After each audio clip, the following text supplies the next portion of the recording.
Good afternoon, everybody. At the outset, let me thank Dr. Joshi and Dr. Venu for inviting me for this talk.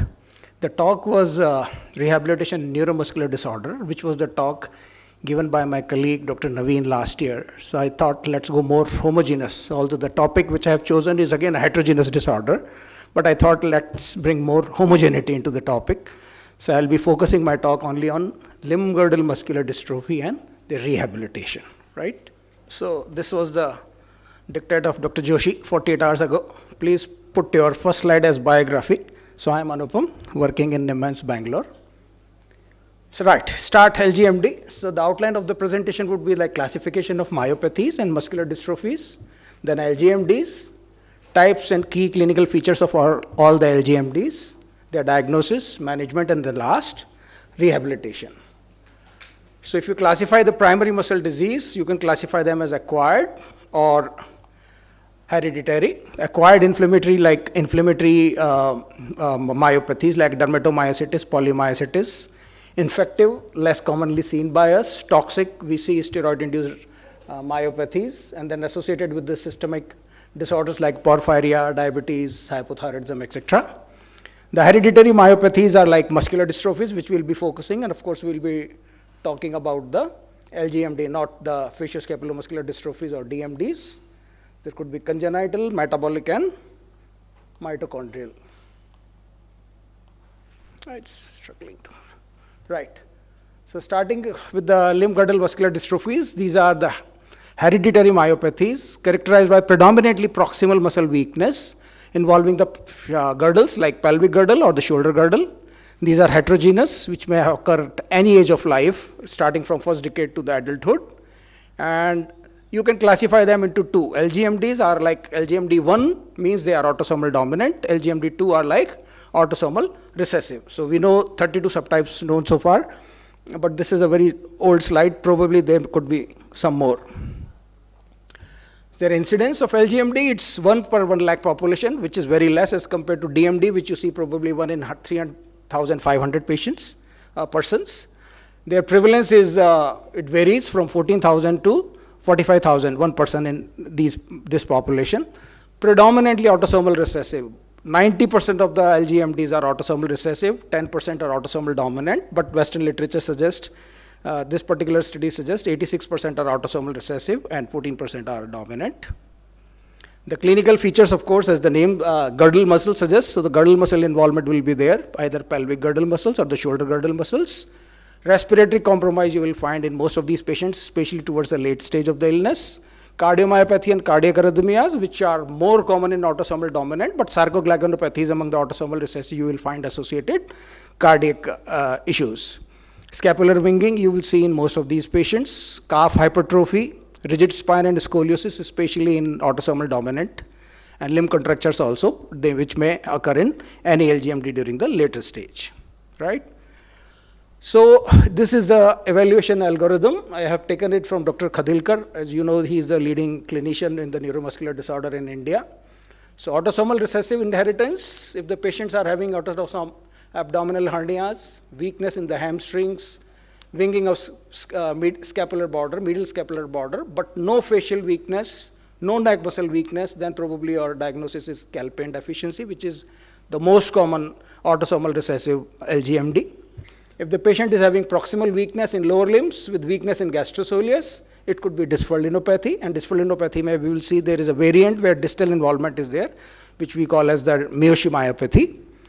Then if the patients are having tibialis anterior weakness with spared quadriceps, which is very tricky, but known, if the patient is having this kind of picture, you know it is GNE myopathy or inclusion body myositis. And if the patients are having weak quadriceps also, then probably telethoreinopathy. And young onset calf hypertrophy, macroglossia, cardiomyopathy, think about the sarcoglycanopathies. And this we are talking about the autosomal recessive. In the dominant, bulbar weakness, dysphagia, dysarthria could be myotillin. Early contractures and rigid spine could be lamin. Or rippling muscles and myalgia could be calvulinopathies. And if the patient is having scapuloperoneal pattern of weakness, bifacial, pharyngeal weakness, and cardiac involvement, there could be myofibrillar myopathies. So starting with calpainopathies, as the it is 2, so that is it is autosomal recessive. A, calpainopathy, the most frequent LGMD, with 20 to 40% of the cases of autosomal recessive are calpainopathies caused by the calpain-3 mutation. The usual onset of illness in the second decade of life, and both sexes are involved. It has got 3 phenotypes. The Leiden-Mobius, if the patient has involvement of pelvic girdle muscles first and later shoulder girdle, then probably it is Leiden-Mobius variant. And ERBS, if involvement of shoulder girdle first followed by pelvic girdle, then probably it is a ERB LGMD phenotype of calpainopathy. And there could be some patients who are having hypercemia. The patients are subclinical. They are not symptomatic, but they have creatine kinase raised. So what will be the clinical features of calpainopathies?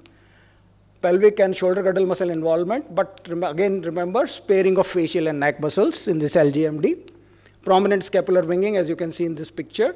Achilles tendon contracture is visible. The patients are having abdominal muscle weakness, so patients are having hernia, and patients have involvement of the gastrosolius. Coming to the dysferlinopathies, which are the type 2B and the second most common type of autosomal recessive LGMD, caused by the mutation of dysferlin gene. Heterogeneous clinical pictures, but as I told you earlier, myoshi-myopathy will have distal onset where gastrocnemius involvement is there. The more common typical type would be the LGMD2B with the proximal onset. So the typical features would be early adult onset, high serum creatine kinase, higher than LGMD2A, and prominent inflammatory infiltration. That probably would be the pathologist domain. Western blot analysis is useful. Nowadays, we don't do muscle biopsy. In fact, with last 2 to 3 years, we have not seen patients coming to us diagnosed with having any muscle biopsy. So what will be the clinical features? The initial weakness is the gastrosoleus muscle with difficulty or inability to stand on the toes. And then there will be hamstring and hip flexor becoming progressively weak and difficulty in climbing stairs and rising from the ground. Quadriceps muscle, as you can see, typical picture. Upper fibers atrophied, lower fibers atrophied, middle fibers are intact, so giving it's a diamond-shaped deformity. So that is again would give you a clue the patient could be having dysferlinopathy. Then coming to the sarcoglycanopathies, again the autosomal recessive, and 10 to 15% of all GMDs, but 68% of the more severe form of LGMDs, so relatively rapidly progressive. And second important issue is the cardiac involvement. So it has a childhood onset that resembles the intermediate forms of Duchenne or Baker's dystrophy, and usually quadriceps muscle wasting is present in these patients. But remember, the important thing is cardiac involvement is much more common in these autosomal recessive LGMDs. So 2C, 2D, 2E, 2F, all sarcoglycanopathies. Calf hypertrophy is commonly observed in these patients, and cardiomyopathy can happen in all the disorders, in all the forms, excluding 2D type. And resective lung disease you will find again in the later stage of the illness. Then telethonopathy, again reported only in the patients from Brazil, caused by mutation of the genes in the chromosomes 17q12. And the onset of proximal and distal muscle weakness occurs either in the first or the second decade of life, and loss of ambulation occurs by third or fourth decade of life. And cardiomyopathy again is involved in this kind of LGMD, autosomal recessive disorders. Coming to the autosomal dominant type, myotelinopathy, which is the type 1A, the most patients with myot mutation, onset of weakness happening in adult life, as you would expect in most of the autosomal dominant LGMDs. And respiratory failure, cardiomyopathy, and dysarthria, as we saw in third or fourth slide, is much commonly observed in these patients. And muscle MRI shows selective pattern like hamstring, semi-membranous is involved, but tendinosus is spared. And there will be characteristic changes of the myofibrillar myopathy in muscle biopsy. Laminopathy, it can happen from first to fourth decade of life. Severe cardiomyopathy and potential life-threatening cardiac arrhythmias. Rigid spine and limb contractures are reported in these patients, and the serum CK may be normal or mildly elevated, but you would go for serum CK assessment in all these patients during the first or second visit of the patients, and a lot of muscles in the lower limb are involved in this particular LGMD. Caviolinopathy comprises of 1 to 2% of all GMDs and usually present in first decade of life. Again, LGM autosomal dominant, but starting in the childhood, first decade of life. And the most common complaint would be the myalgia. Patients complaining of muscle pain or myalgia, and rippling muscles, which is characteristic. You hammer the muscle, and you will find the rippling contraction in the muscle, affected muscle. So that probably would give you a clue about the diagnosis. And serum CK may be moderate to highly elevated, and cardiac hypertrophic cardiomyopathy and arrhythmias are commonly reported in this kind. So these, I have covered the more common type of LGMDs, which we see that probably covers the 95% of the patient spectrum, but new subtypes and uncommon variations would keep on coming, but these are the most commonly observed LGMDs. How do you diagnose them? Again, with the history and examination. Age of onset, again, that would not be a definite clue, but you can probably make out recessive versus dominant. Presence of cardiomyopathies or arrhythmias. Electrophysiology, muscle MRI is nowadays very commonly done in NIMHANS at least. Serum creatinine kinase, of course, done in almost all the patients. Genetic testing is probably the tricky and the most commonly done test now, which determines which kind of LGMD patient is having. Immunohistochemistry, not that commonly done nowadays. And then Western blot test and next generation sequencing. Management, we know there is no definitive treatment. DMD, BMD, for other muscular dystrophies, there are no medications. So we have to, but the good news is most of them are insidious onset and very slowly progressive. So we can give them a good quality of life, good management. Rehabilitation has important role to play in improving their quality of life, right? So emotional and physical support, exercise, functionality, using assistive device to keep them ambulatory and independent for ADLs.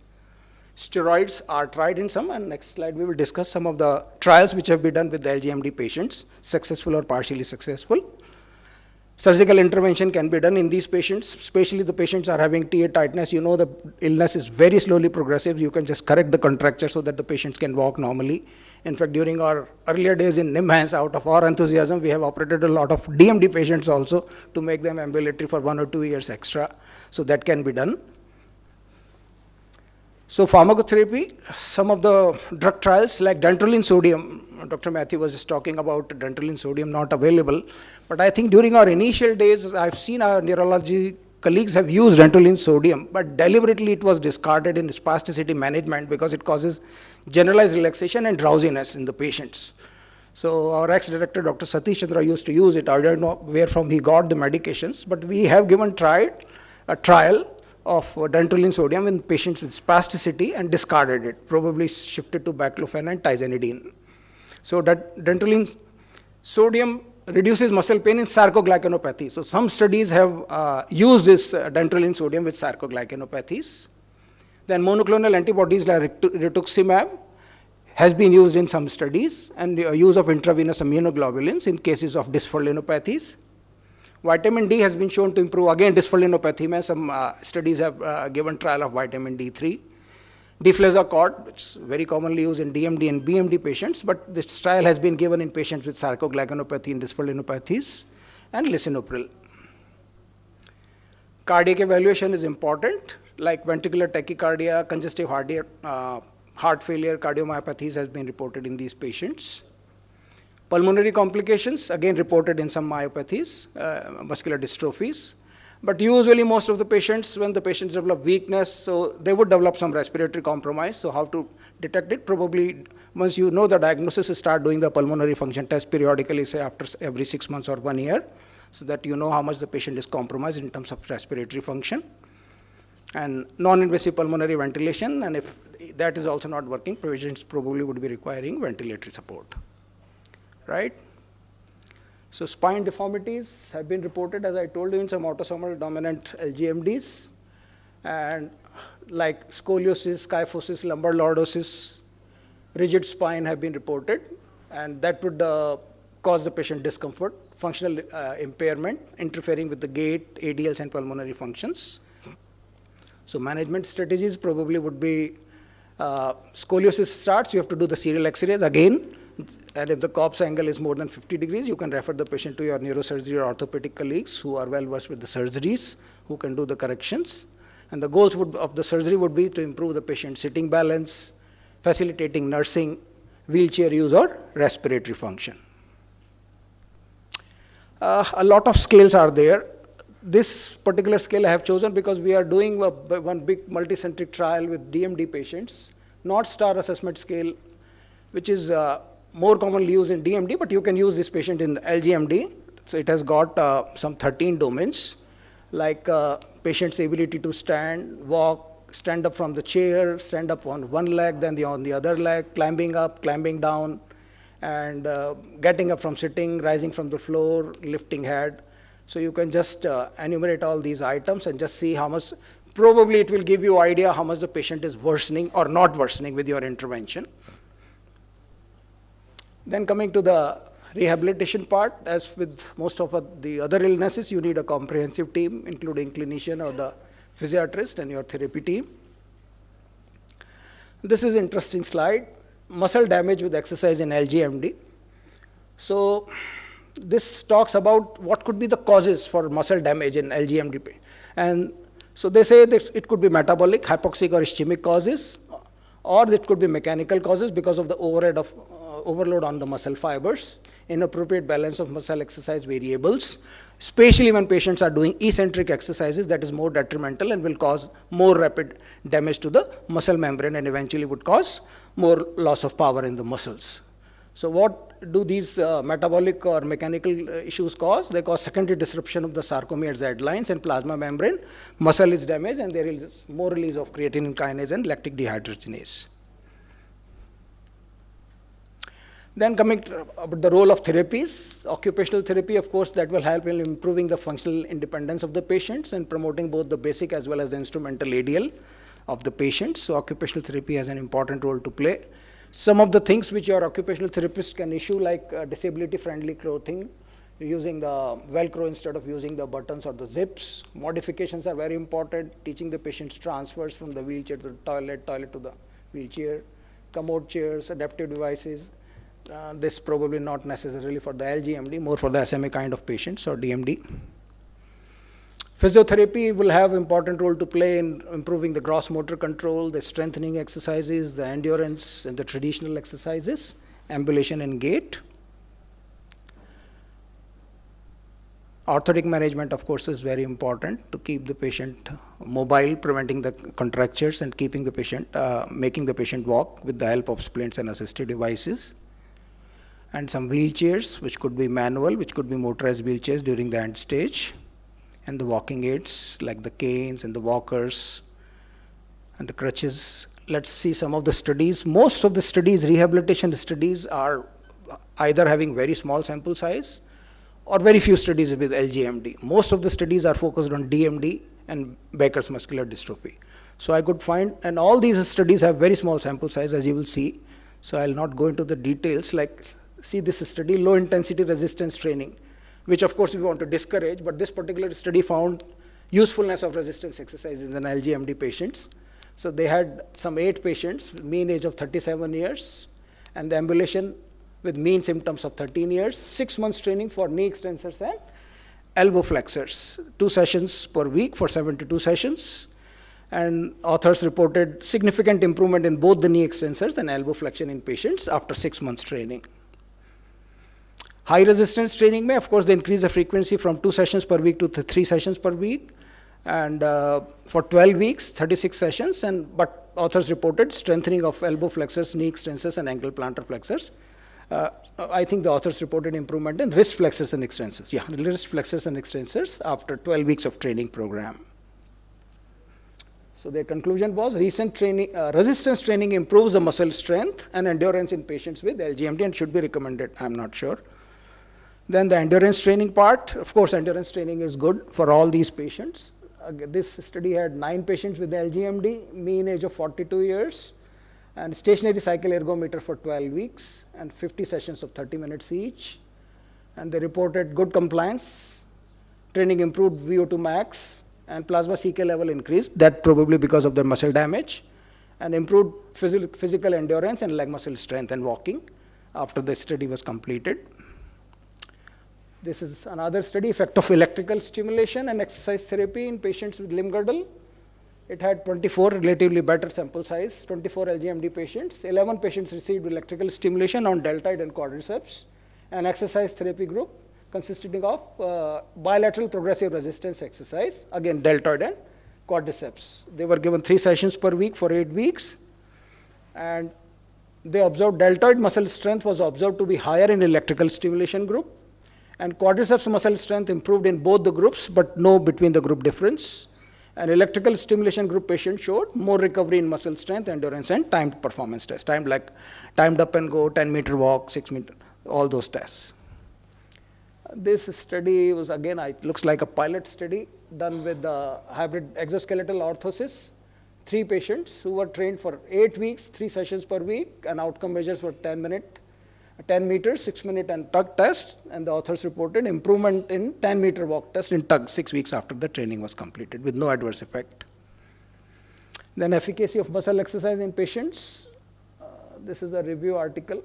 Again, nothing much to report. They concluded some benefit of muscle exercise reported, and detrimental effect of the exercise still possible, which was not reported in this particular study. So the authors recommended a larger sample size. Then not only the patient suffers, but the family also. So the caregiver burden is also very important, as with any other chronic neurological illnesses. So the caregivers could be having financial difficulties, lack of social support, constrained social and work activities, and psychosocial issues are very high, like high stress, depression, and guilt feeling. And other factors which can affect caregiver burden is the reduced functionality of the patient. If the patients are wheelchair bound, they are on ventilator, tracheostomy, so that all suggests patients high dependency on the care burden, so that will probably increase the caregiver burden. So increased burden is reported in mothers who take more care of the patient, unemployed relatives, and low income, whereas the reduced burden in patients who have adequate coping skills, high self-esteem, and high social supports. Usually those patients fared better. So just to wrap up, LGMDs are heterogeneous group of muscular dystrophies which may occur in any decade of life. Pharmacotherapy has very little role to play, and in some very few LGMDs. So no cure.